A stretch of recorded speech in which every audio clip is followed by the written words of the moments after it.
नमस्कार दोस्तों, कैसे हैं आप लोग। उम्मीद करते हैं आप अच्छे होंगे, आपकी तैयारी अच्छे से चल रही हो। दोस्तों, पिछला वीडियो हमने बिहार का गवर्नर जनरल के बारे में बताया था और आज का जो क्लास हम शुरू करेंगे वो वायसराय के बारे में। पूरा वायसराय हम आपको एक वीडियो में कंप्लीट करके देंगे ताकि आपको आराम से याद करने में इजी हो, देखने में इजी हो। चलिए दोस्तों, बिना देर किए हुए शुरू करते हैं। भारत के वायसराय, उसमें पहला है दोस्तों लॉर्ड कैनिंग। इनका कार्यकाल 1858 से लेकर 1862 तक था, 1858 टू 1862। इनके जीवन में कुछ अच्छे काम हुए हैं इनके द्वारा, उस पर हम लोग प्रकाश डालते हैं। उसमें से पहला है दोस्तों 1858 के भारत सरकार अधिनियम द्वारा कंपनी के शासन की समाप्ति तथा शासन का प्रत्यक्ष नियंत्रण ब्रिटिश क्राउन के हाथ में चला गया। उसमें दोस्तों शासन जो था ईस्ट इंडिया कंपनी के ऊपर शासन था और इसके शासन कंपनी पर था। और ये अधिनियम के आने से कंपनी के पास जो शासन था वो चला गया था शासन ब्रिटिश क्राउन के हाथ में। ये देखिए ब्रिटिश क्राउन के हाथों में चला गया। इस अधिनियम के आने से 1858 के भारत सरकार अधिनियम द्वारा कंपनी के शासन का समाप्ति हो गया था और शासन का प्रत्यक्ष नियंत्रण ब्रिटिश क्राउन के हाथ में आ गया था। दोस्तों अगला है दोस्तों यूरोपीय सेना द्वारा विश्व श्वेत विद्रोह 1869 में 1859। तीसरा नागरिक विधि संहिता 1869, भारतीय दंड संहिता 1860 तथा फौजदारी विधि संहिता 1861 का निर्माण। चौथा भारतीय शासन अधिनियम 1861। पांचवा पुलिस विभाग का गठन 1861। दूसरा है लॉर्ड एल्गिन प्रथम 1862 से लेकर 1863। भावी आंदोलन। दूसरा पश्चिमोत्तर सीमा प्रांत में कबायलियों के दमन के लिए चलाया गया अम्बेला अभियान। पश्चिमोत्तर सीमा प्रांत में कबायलियों के दमन के लिए चलाया गया अम्बेला अभियान। तीसरा है दोस्तों लॉर्ड जॉन लॉरेंस। इनका कार्यकाल 1864 से लेकर 1869 तक था। भूटान युद्ध इनके कार्यकाल में हुआ 1865। और दूसरा कलकत्ता बंबई मद्रास में हाईकोर्ट की स्थापना इन्होंने की थी। लॉर्ड जॉन लॉरेंस 1864 से लेकर 1869 तक इनका कार्यकाल था। दोस्तों चलिए आगे चलते हैं। दोस्तों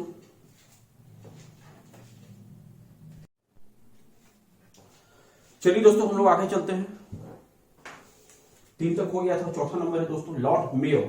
इनका कार्यकाल 1869 से लेकर 1872, 1869 टू 1872 तक इनका लॉर्ड मेयो का कार्यकाल था। भारत के वायसराय, पहला इसमें कठियावाड़ में राजकोट कॉलेज तथा भारतीय युवराजों को राजनीतिक प्रशिक्षण देने के लिए अजमेर में मेयो कॉलेज की स्थापना की गई थी। दोस्तों अजमेर में मेयो कॉलेज की स्थापना किस लिए किया गया था? तो भारतीय युवराज जो उसमें थे और जो भारतीय युवराजों को राजनीतिक प्रशिक्षण देने के लिए अजमेर में मेयो कॉलेज की स्थापना की गई थी। दूसरा है भारतीय सांख्यिकी सर्वेक्षण की स्थापना। तीसरा कृषि एवं वाणिज्य विभाग की स्थापना। चौथा केंद्र एवं प्रांतों के मध्य राजस्व के बंटवारे की नई प्रणाली का शुभारंभ 1871 में हुआ था। 1871 में भारत की प्रथम जनगणना लॉर्ड मेयो के कार्यकाल में हुआ था। और ये वेरी वेरी इंपॉर्टेंट है, यहां से क्वेश्चन पूछा जाता है कि लॉर्ड 1871 में भारत की प्रथम जनगणना भारत के किस वायसराय के कार्यकाल में हुआ था? तो लॉर्ड मेयो इसका सीधा सही जवाब होगा। अगला है राज्यों में रेलवे व्यवस्था का शुभारंभ। 5वां नंबर देखिए दोस्तों लॉर्ड नॉर्थ बुक 1872 से लेकर 1876। उसमें पहला प्रिंस ऑफ वेल्स की भारत यात्रा हुई थी 1875 में। बड़ौदा के गायकवाड़ पर मुकदमा दर्ज किया गया था। पंजाब में कोका आंदोलन। 6वां नंबर है लॉर्ड लिटन 1876 से लेकर 1880। इन्होंने कुछ इंपॉर्टेंट काम किया, उस पर हम लोग प्रकाश डालते हैं। इसमें पहले 1876-78 में भयंकर दुर्भिक्ष जिसने मद्रास, मुंबई, पंजाब तथा भारत के कई हिस्सों को प्रभावित किया था। दूसरा है राजकीय उपाधि अधिनियम 1876। ब्रिटेन की महारानी विक्टोरिया ने केसर हिंद की उपाधि धारण की। तीसरा वर्नाक्यूलर प्रेस एक्ट 1878 में पास हुआ था। आर्म्स एक्ट भी इनके ही समय में पास हुआ था। और 5वां है द्वितीय अफगान युद्ध जो कि 1878 से लेकर 1880 के बीच चला था, वो भी लॉर्ड लिटन के कार्यकाल में ही हुआ था। और लॉर्ड लिटन का कार्यकाल 1876 से लेकर 1880 तक था। दोस्तों इसका एक बार आप स्क्रीनशॉट ले लीजिए। चलिए दोस्तों हम लोग आगे चलते हैं।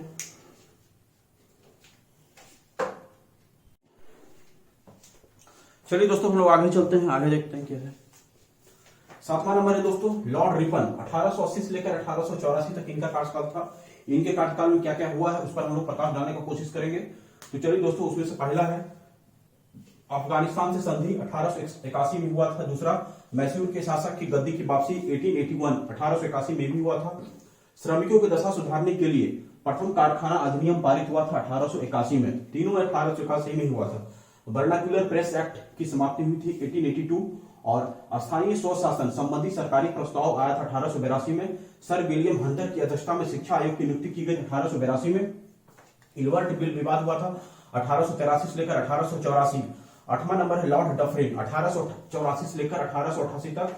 इनके कार्यकाल में क्या था उस पर हम लोग प्रकाश डालते हैं। उसमें पहला है दोस्तों तृतीय बर्मा युद्ध हुआ था 1885 से लेकर 1886 और दूसरा भारतीय राष्ट्रीय कांग्रेस की स्थापना की गई थी इनके ही कार्यकाल में लॉर्ड डफरिन, जिनका कार्यकाल 1884 से लेकर 1888 तक था। दोस्तों नोट कर लीजिएगा, VVI वेरी वेरी इंपॉर्टेंट है। भारतीय राष्ट्रीय कांग्रेस की स्थापना भारत के किस वायसराय के कार्यकाल में की गई थी? तो लॉर्ड डफरिन, और लॉर्ड डफरिन का कार्यकाल 1884 से लेकर 1888 ईस्वी तक था। अगला देखिए दोस्तों लॉर्ड लैंसडाउन 1888 से लेकर 1894 तक इनका कार्यकाल था। उसमें पहला है दोस्तों कारखाना अधिनियम आया था 1891 में, इनके ही कार्यकाल में आया था। दूसरा सिविल सेवाओं का इंपीरियल हुआ था। तीसरा भारतीय परिषद अधिनियम 1892 में आया था। चौथा भारत एवं अफगानिस्तान के मध्य सीमा निर्धारण हेतु डोरंड आयोग की स्थापना 1893 में हुआ था दोस्तों। 9वां नंबर। 10वां नंबर देखिए लॉर्ड एल्गिन द्वितीय 1894 से लेकर 1899। उसमें पहला है चित्राल विद्रोह, दूसरा है पूना में प्लेग का प्रकोप, चापेकर बंधुओं द्वारा 2 ब्रिटिश अधिकारियों की हत्या 1897 में हुआ था। ये था दोस्तों 10 नंबर तक भारत के वायसराय। अब हम लोग आगे देखेंगे 11 नंबर। इसका आप स्क्रीनशॉट ले लीजिए दोस्तों। दोस्तों हमने बिहार का स्पेशल करंट अफेयर्स चैनल पर अपलोड कर दिया, देख लीजिएगा। और दूसरा दोस्तों बिहार का इकोनॉमिक सर्वे भी हमने अपलोड कर दिया है। वहां से बीपीएससी में 3 से 4 क्वेश्चन हर एक साल पूछा जाता है। बैक ईयर का क्वेश्चन देख करके आप पता कर सकते हैं। उसका भी वीडियो हमने अपलोड कर दिया है, उसका भी आप हेल्प ले लीजिएगा। चलिए दोस्तों आगे चलते हैं हम लोग। चलिए दोस्तों हम लोग आगे चलते हैं। 11 number Lord Curzon, very very important है ये, VVI से कर लीजिए आप। लॉर्ड कर्जन, इनका कार्यकाल दोस्तों 1899 से लेकर 1905। इनके कार्यकाल में क्या क्या हुआ उस पर हम लोग प्रकाश डालते हैं। उसमें पहला है दोस्तों पुलिस प्रशासन में सुधार के लिए एंड्रयू फ्रेजर की अध्यक्षता में पुलिस आयोग का गठन किया गया था 1902 में। अगला है विश्वविद्यालय आयोग की स्थापना 1902 में हुआ तथा भारतीय विश्वविद्यालय अधिनियम पारित हुआ था 1904। तीसरा है उद्योग एवं वाणिज्य विभाग की स्थापना। चौथा बंगाल का विभाजन हुआ था 1905 में। 5वां कृषि बैंक की स्थापना। 6ठा पूसा में कृषि अनुसंधान केंद्र की स्थापना। 7वां है रेलवे बोर्ड की स्थापना 1905। और 8वां नंबर है दोस्तों कर्जन किशनर विवाद। 12 नंबर देखिए दोस्तों लॉर्ड मिंटो द्वितीय 1905 से लेकर 1902। बंग भंग, इसमें पहला है दोस्तों बंग भंग विरोधी आंदोलन एवं स्वदेशी आंदोलन को दबाने का प्रयास किया गया था। बंग भंग विरोधी आंदोलन एवं स्वदेशी आंदोलन को दबाने का प्रयास किया गया था लॉर्ड मिंटो द्वितीय के कार्यकाल में, जो कि 1905 से लेकर 1910 तक था। दूसरा है दोस्तों 1907 के सूरत अधिवेशन में कांग्रेस का विभाजन। 1907 ईस्वी के सूरत अधिवेशन में कांग्रेस का विभाजन किया गया। तीसरा है दोस्तों आगा खां के द्वारा मुस्लिम लीग की स्थापना। आगा खां के द्वारा मुस्लिम लीग की स्थापना 1906 में। 13 नंबर देखिए दोस्तों लॉर्ड हार्डिंग द्वितीय।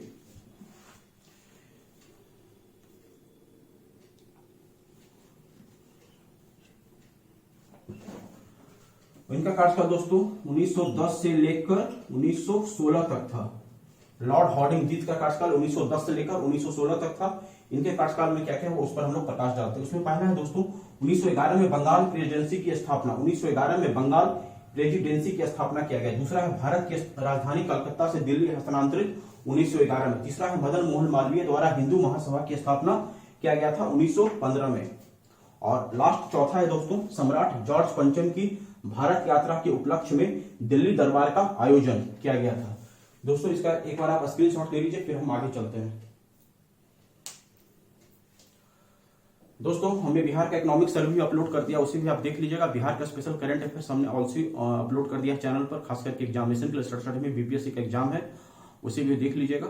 और आप दोस्तों मेरा प्रयास अगर आपको अच्छा लग रहा हो तो प्लीज आप चैनल को लाइक शेयर एंड सब्सक्राइब करके सपोर्ट कर सकते हैं। चलिए दोस्तों फिर हम आगे देखते हैं। चलिए दोस्तों हम लोग आगे चलते हैं। आगे दोस्तों लॉर्ड चेम्सफोर्ड 1916 से लेकर 1921 तक इनका कार्यकाल था। इनके कार्यकाल में क्या क्या हुआ उस पर हम लोग प्रकाश डालने का कोशिश करेंगे।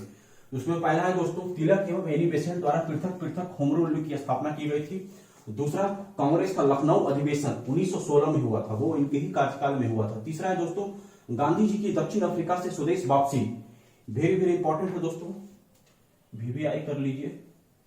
क्वेश्चन डायरेक्ट पूछा जाएगा एग्जामिनेशन में। गांधी जी की दक्षिण अफ्रीका से स्वदेश वापसी की जो यात्रा हुई थी वो भारत के किस वायसराय के कार्यकाल में हुआ था? तो लॉर्ड चेम्सफोर्ड। 1916 से लेकर 1921 तक इनका कार्यकाल था। और वापसी के उपरांत साबरमती आश्रम की स्थापना 1916 में हुआ। खेड़ा सत्याग्रह 1918 और अहमदाबाद में सत्याग्रह 1918, ये भी दोनों 1918 में हुआ था। चौथा, मॉन्टेग्यू की घोषणा 1917। भारत सरकार अधिनियम 1919, ध्यान रखिएगा, भारत सरकार अधिनियम लॉर्ड चेम्सफोर्ड के कार्यकाल में आया है। और रॉलेट एक्ट 1919, जलियांवाला बाग हत्याकांड 1919, असहयोग एवं खिलाफत आंदोलन प्रारंभ हुआ। पूना में महिला विश्वविद्यालय की स्थापना 1916 तथा शिक्षा व्यवस्था में सुधार के लिए सैंडलर कमीशन की नियुक्ति की गई। और लास्ट है बाल गंगाधर तिलक की मृत्यु 1 अगस्त 1920 लॉर्ड चेम्सफोर्ड के कार्यकाल में हुआ था। दोस्तों इसका स्क्रीनशॉट ले लीजिए आप। चलिए दोस्तों आगे चलते हैं हम लोग।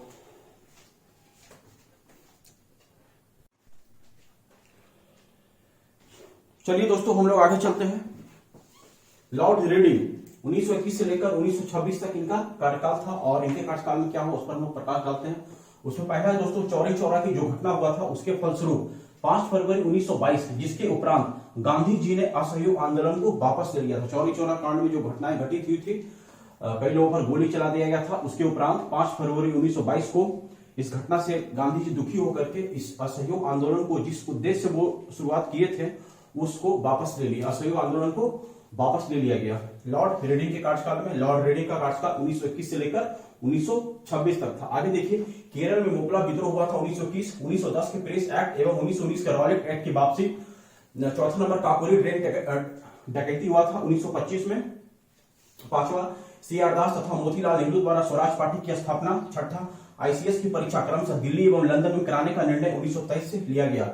16 नंबर देखिए दोस्तों, लॉर्ड इरविन 1926 से लेकर 1931, साइमन कमीशन की भारत यात्रा 1928 तथा भारतीयों द्वारा इसका तीव्र विरोध किया गया। साइमन कमीशन की जो भारत यात्रा हुई थी 1928 में तथा भारतीयों द्वारा इसका तीव्र विरोध किया गया। दूसरा है दोस्तों, भविष्य में भारतीय संविधान की रूपरेखा के निर्धारण हेतु लखनऊ में सर्वदलीय सम्मेलन, लखनऊ में सर्वदलीय सम्मेलन हुआ था। तीसरा, देशी रियासतों के संबंध में हॉर्टेक बटलर समिति की नियुक्ति 1927।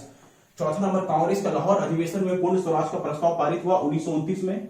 कांग्रेस के लाहौर अधिवेशन में पूर्ण स्वराज का प्रस्ताव पारित 1929। पांचवा नंबर, सविनय अवज्ञा आंदोलन प्रारंभ करने के उद्देश्य से गांधी जी द्वारा दांडी यात्रा मार्च 1930 में प्रारंभ। लॉर्ड इरविन द्वारा दीपावली घोषणा, याद रखिएगा, वेरी वेरी इंपॉर्टेंट है दोस्तों, हमने वीवीआई कर दिया है, वीवीआई। दीपावली घोषणा किस वायसराय के कार्यकाल में हुआ था? तो लॉर्ड इरविन 1929 में। अगला है दोस्तों, कांग्रेस द्वारा प्रथम गोलमेज सम्मेलन का बहिष्कार किया गया 1930 और गांधी इरविन समझौता 1931 तथा सविनय अवज्ञा आंदोलन स्थगित। यह था दोस्तों 16 नंबर तक लॉर्ड इरविन 1926 से लेकर 1931 तक इनका कार्यकाल था। दोस्तों चलिए अब आगे चलते हैं हम लोग।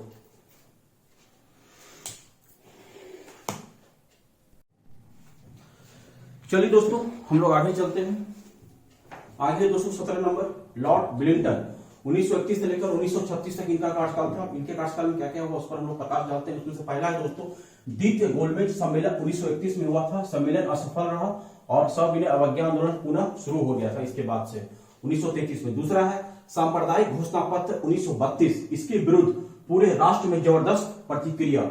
तीसरा है यरवदा जेल में गांधी जी द्वारा आमरण अनशन, उन्होंने पुनः समझौते 1932 के पश्चात अपना अनशन तोड़ा। चौथा है तृतीय गोलमेज सम्मेलन 1932। पांचवा है भारत सरकार अधिनियम 1935, वेरी वेरी इंपॉर्टेंट, वीवीआई कर लीजिए इसे, यहां से क्वेश्चन पूरा बनेगा। भारत सरकार अधिनियम 1935 किस वायसराय के कार्यकाल में आया था? तो आपको सीधा से जवाब देना है लॉर्ड विलिंगटन 1931 से लेकर 1936, आंख बंद करके।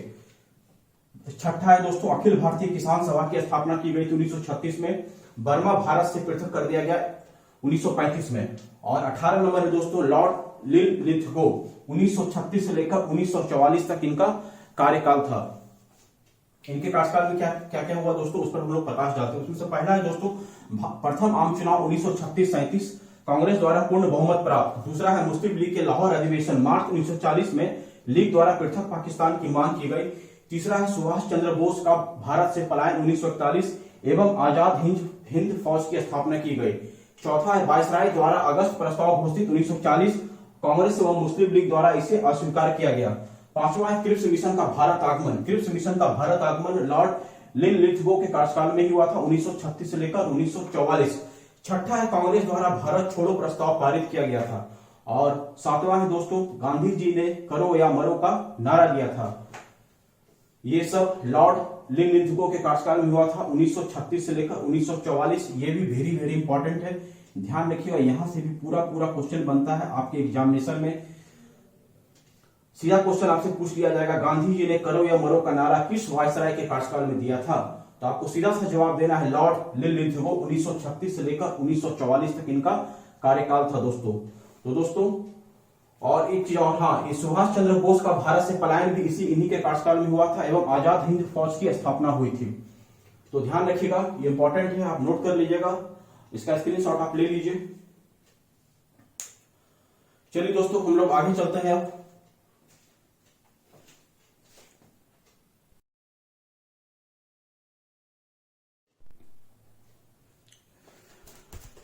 चलिए दोस्तों हम लोग आगे बढ़ते हैं। लॉर्ड बेवेल इनका कार्यकाल दोस्तों 1944 से लेकर 1947 तक था। 1944 से लेकर 1947 तक लॉर्ड बेवेल का कार्यकाल था। इनके कार्यकाल में क्या क्या है उस पर हम लोग प्रकाश डालते हैं, जिसमें कि पहला है दोस्तों सी राजगोपालाचार्य ने CR दास फॉर्मूला प्रस्तुत किया 1944 में। गांधी जी एवं मोहम्मद अली जिन्ना की वार्ता असफल हो गई थी 1944 में। अगला है बेवेल योजना एवं शिमला सम्मेलन 1942। द्वितीय विश्व युद्ध समाप्त हुआ था 1945 में। कैबिनेट मिशन का भारत आगमन हुआ था 1946 में। वेरी वेरी इंपॉर्टेंट है, ध्यान रखिएगा कैबिनेट मिशन का आगमन किस वायसराय के कार्यकाल में हुआ था, तो दोस्तों आपको जवाब देना है लॉर्ड बेवेल। 1944 से लेकर 1947 तक इनका कार्यकाल था। आगे दोस्तों मुस्लिम लीग द्वारा प्रत्यक्ष कार्रवाई दिवस 16 अगस्त 1946 को संविधान सभा के गठन के लिए चुनाव आयोजित किए गए। कांग्रेस द्वारा अंतरिम सरकार की स्थापना और ब्रिटेन के प्रधानमंत्री क्लेमेंट एटली ने भारत को स्वतंत्रता देने की घोषणा की 20 फरवरी 1947 को।